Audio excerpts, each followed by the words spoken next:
Produisez des séries de courts-métrages. On a déjà parlé ici dans Maghreb Orient Express de water, l'eau, du coffee, hein, le café. Et aujourd'hui, c'est le sport. Ouais. Alors c'est vrai que dans cette région du monde, on a quasiment le sentiment que le sport n'existe pas. Vous nous démontrez le contraire aujourd'hui. Pourquoi le sport? Je cherchais un sujet qui sera partie de daily life, de la vie ordinaire. De la vie quotidienne, de la vie ordinaire, oui. C'est-à-dire, je voulais dire les choses normales, la vie normale, la normalité. Mais il paraît que ce n'est pas si normal que ça. Mais quand même, ça, c'était la première raison pour laquelle j'ai choisi ce sujet. Et puis, j'ai trouvé une photo d'une fille magnifique sur Facebook. Elle s'appelle Wouroud. Et j'ai tombé amoureuse d'elle. Et j'ai commencé à faire une recherche. Et j'ai trouvé cette fille qui court, pas loin de Nablus. J'étais fascinée par son visage, par son corps,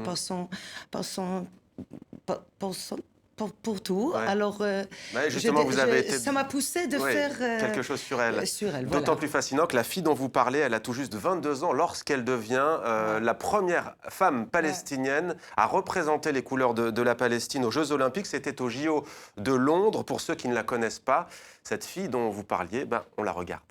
Voilà. هذه خلال مشاركتي في سباق 800 متر بأولمبياد لندن. يعني إحساس لا يوصف لأنه صعب أوصف هذا الإحساس.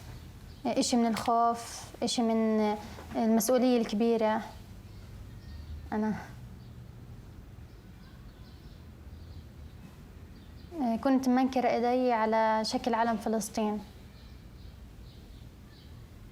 حبيت أمنكر إيدي. أنا ما بمنكرش أصلاً، ما بحبش المناكير، بس حبيت أعمل إشي يعني بين علمي، بين علم فلسطين. فمنكرت. ولما كنت أمشي بالقرية الأولمبية وفيش إلا أنا محجبة أو على المدمار أروح أتدرب فيش إلا أنا محجبة، يعني كان الكل يطلع علي نظرات غريبة. يعني هو أنا عارفة إنه المناكير مش حيبين بالصور ولا حيكون واضح بالصور، بس منكرت يعني إلي. حسيتي إنه هذا الإشي ساعدك وأعطاكي معنويات؟ بعطيني دافع. كيف؟ دافع نفسي، يعني إنه أنت هون مش جاي تمثلي ورود صوالحة، أنت هون جاي تمثلي فلسطين.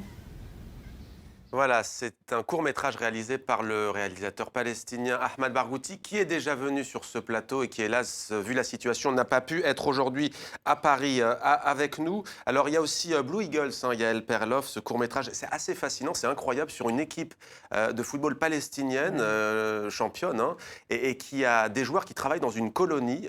Donc, ils vont travailler, et le soir, ce sont des gens qui vont s'entraîner. On les voit ici à l'image. Pourquoi, par exemple, cette équipe, vous disiez, montrer le quotidien, mais montrer comment, au-delà de la difficulté, par exemple, pour ces Palestiniens, on continue à vivre et même peut-être à survivre avec une passion? Ça m'a fasciné. Il y a une chose que je voulais vous dire, c'est que c'est toute une famille. C'est des frères. Oui, c'est la même famille. C'est la même famille, la même mère, le même père.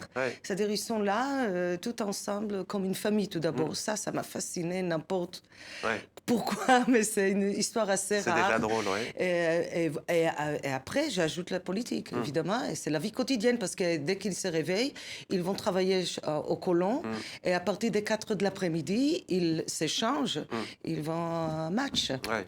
Voilà. Et c'est leur vie de sportif.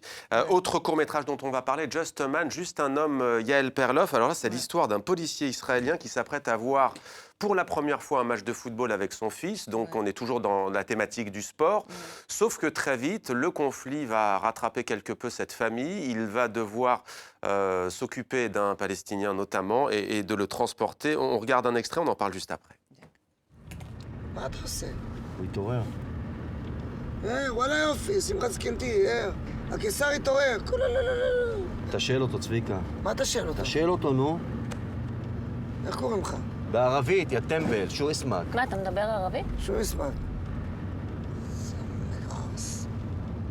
לא מבין איך משחררים בן אדם במצב כזה בחייהם. די, אתה לבלבל את המוח כבר. תראה איך הוא נראה, נו. הרופא אמר שהוא בסדר, מה אתה חופר עכשיו? תגביה את הזה, נו. זה משחק חשוב, נכון?